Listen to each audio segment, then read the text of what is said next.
Honourable morning friends, Bankimchandra লিখেছেন তেলা মাথায় তেল দেওয়া মনুষ্য জাতির স্বভাব। এটা সর্বত্রই ঘটছে।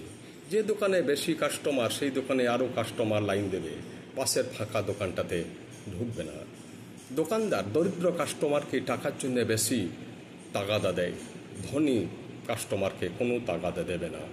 এমনকি দেবী সরস্বতী সেও সেই পণ্ডিতদের ঘরে বইগুলোকে ঢুকবেন, আর মূর্খ গার্জেনকে বলবে তোমার ছেলেটা মাধ্যমিক পাস করে গেছে, এবার বইগুলোকে কাগজওয়ালাকে বিক্রি করে দাও।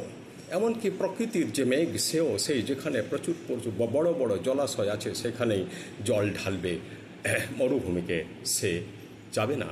এমনকি মহাদেব শিব সাংঘাতিক সুবিবেচক জ্ঞানী যে সেও সেই যে ধ্যানমগ্ন শান্ত মুনি তাকেই আরও প্রশান্তি দান করবে, আর যে অশান্ত ঝগড়া করছে তাকে বলবে তুই ঝগড়া করেই মর। থ্যাংকস।